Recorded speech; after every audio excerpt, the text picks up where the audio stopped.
Alright, so what is a unit circle? So a unit circle is just a circle with a center at the point of origin and has a radius of 1. So as you can see in this figure, you have there a circle in the Cartesian plane, and the center of the circle must be at the point of origin, and the radius of this circle must be equal to 1 unit. So this is 1. So in the Cartesian plane, these numbers here will be 1, this will be positive 1, this will be negative 1, and this will be negative 1 also.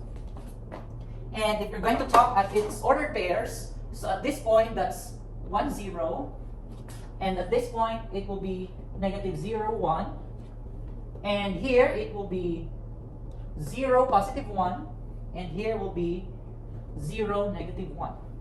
So again, when you say a unit circle is just a circle with the vertex, with the center of the circle at the point of origin, and this radius here will be 1 unit. If the radius is not 1 unit, then it's not a unit circle. So always bear that in your mind. Now, a radius is just the distance from the center of the circle to any point on the circle. So this is 1 unit, this is 1 unit. If you draw here a radius that's 1 unit, all the radius there is just 1 unit. Alright, another very important concept is that for every point xy on the unit circle, for example, this is my point here. If you say on the circle, it means any point that is found in this red curve. So let's say this point here, let's say that's my point xy. Of course, x and y can take values. Now, for every point on the unit circle, there is a corresponding angle, theta. Because, let me erase this first here. Because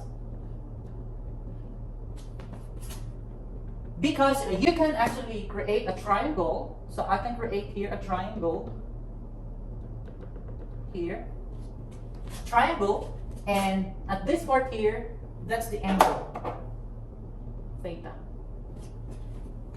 So for every ordered pair or a point on the unit circle, there is a corresponding theta there, or an angle. So if I choose this angle here, this point here, let's say another point x sub 1, y sub 1. So I can create there another right triangle, and here is another theta. Okay. So just bear in mind that for every point on the unit circle, there is a corresponding angle. And if you change the point, if you move this point here, it will give you another angle. So there's a one-to-one correspondence between a point and an angle on the unit circle. All right, let's continue. As we have stated earlier, that the unit circle has the center on the point of origin and has a radius of 1 unit. And at these 4 points here, you have there the corresponding ordered pairs will be 1, 0 here, 0, 1 here, negative 1, 0, and 0, negative 1. Now, if you can also remember from last time, we have these trigonometric ratios here. You have there the sine theta is just y over r, cosine theta will be x over r, tangent theta will be x over y. No, this is wrong. And tangent theta, you have there y over x. Now, we have also discussed earlier that for every point on the unit circle, let's say this unit circle, you have a corresponding angle there. So this angle here is the theta, and this is your point x, y. So for every point on the unit circle, there is a corresponding angle to it. Okay, and you can form there that right triangle, and basing on the sides of this triangle, so we can say that this side will represent x, whatever the value of x there. This side will represent y, and this side will represent r, which is the radius of the circle.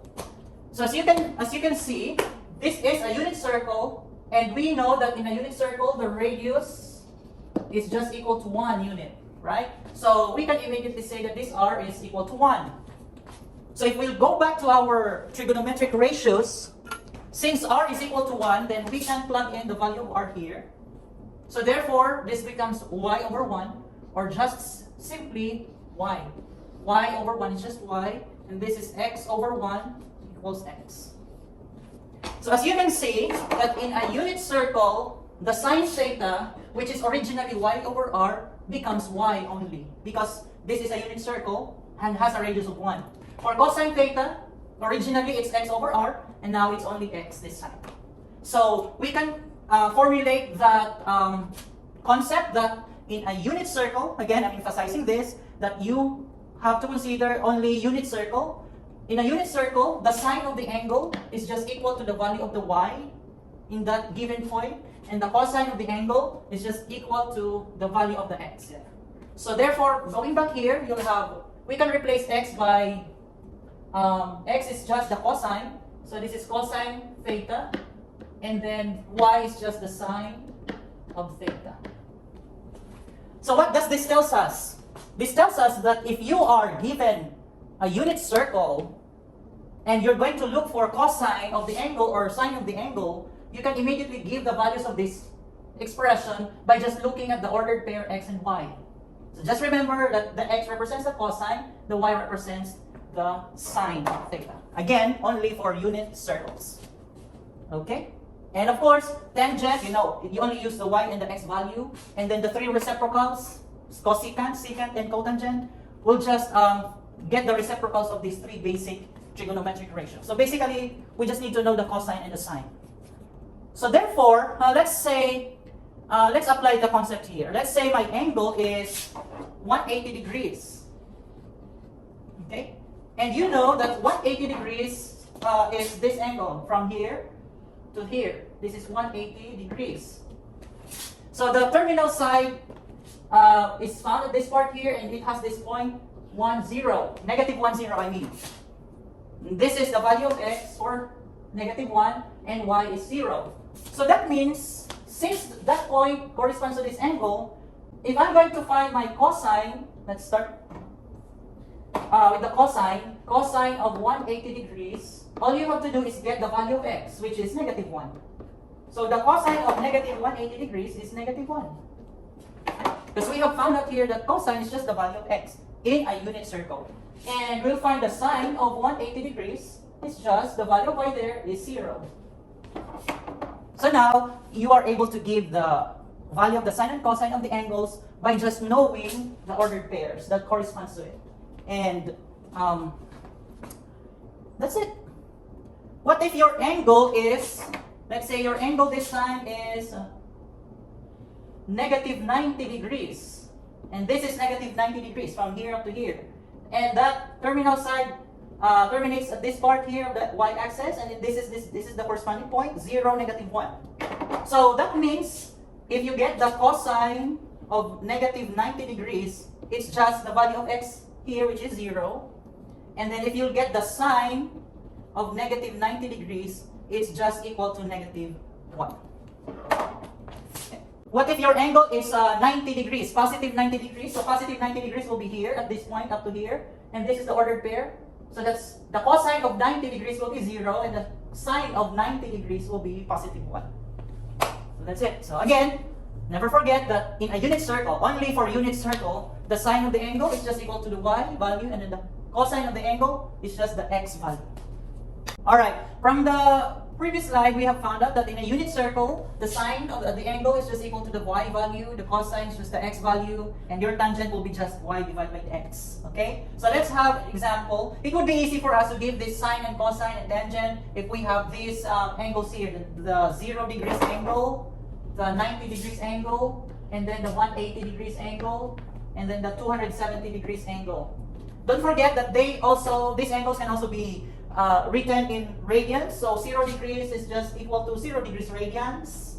90 degrees will be pi over 2. 180 degrees will be equal to pi. And then 270 degrees is just 3 pi over 2. Okay?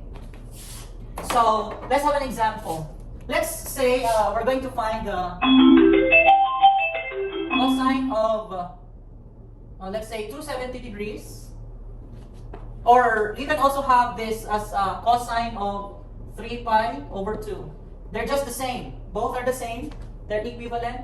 And we know that the cosine is just the value of the x in that ordered pair. And that your 270 degrees is here up to here. And this is the ordered pair. 0, negative 1. Cosine is just the value of the x, which is 0. And then if you want to find the sine of, let's say, 270 degrees, Or you can write that as sine of 3 pi over 2 in radians. That's the value of the y. And still this angle, the value of the y is -1. So the answer here will be -1. Okay. So that means you have to at least be able to remember the ordered pairs at this point. 1, 0, 0, 1, and yeah, -1, 0, and 0, -1, and the corresponding angles, 0 degrees, 90 degrees, 180 degrees, 270 degrees, 360 degrees. If you do the negative 0 degrees, -90, -180, -270, and -360. So, well, these angles here are called quadrantal angles because they are multiples of 90. Aside from the quadrantal angles, there are actually special angles that I want you to know. These special angles are, we have three special angles: the 30 degrees angle, the 45 degrees angle, and then the 60 degrees angle. 30 degrees angle, 45 degrees angle, and 60 degrees angle. Now, let's first focus on the 30 degrees angle. So we're still using here the unit circle, okay? So you have there the 30 degrees angle, and here's the corresponding point for the 30 degrees angle. And we know, as we know, that for every point of the unit circle, there is a corresponding angle. And this point here, by doing some calculations, which we're not going to show here, you have there the corresponding ordered pair for that point and that angle. The ordered pair is square root of 3 over 2 and 1/2. So guys, you need this information for a 30 degrees angle. So that means if you want to find the cosine of a 30 degrees, just look at the ordered pair. Remember, that's the x value. That's the square root of 3 over 2. Okay? If you find the sine of 30 degrees, that's actually the value of y. And here, as you can see, 1/2. It's 1/2. Okay? By the way, 30 degrees is just the same as pi over 6. So don't remember that. 30 degrees is pi over 6. And this is the corresponding ordered pair for a 30 degrees angle. Another special angle is the 45 degrees angle. So here's your 45 degrees angle here.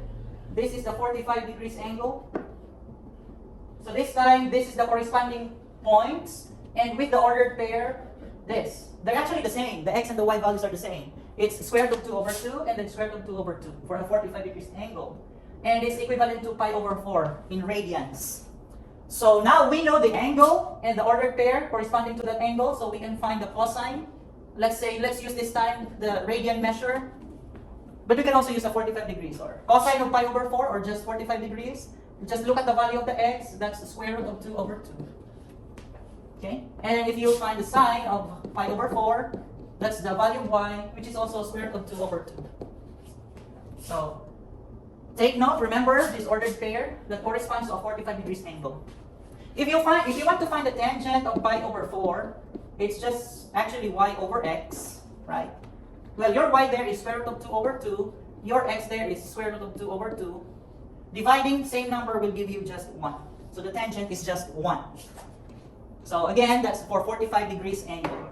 And that's the ordered pair. Take note of that. Next, the last kind of special angle is the 60 degrees angle, or just pi over 3. It's just the same as pi over 3. And here's your 60 degrees angle here. This is your 60 degrees angle. And this is the ordered pair for that angle. 1/2 square root of 3 over 2. So the x value is 1/2, the y is square root of 3 over 2. So finding the cosine of 60 degrees is just the value of the x, which is 1/2. Finding the sine value of the 60 degrees is just the square root of 3 over 2. Okay. So again, take note of that ordered pair and the corresponding angle. One thing that you need to be aware of is the value for a 60 degrees and a 30 degrees. Look at the order for the 60 degrees and 30 degrees. They're actually the same values, but they have switched places. For x in the 30 degrees, that's square root of 3 over 2, but here is for the y value. So just make sure you do not mix them up, okay?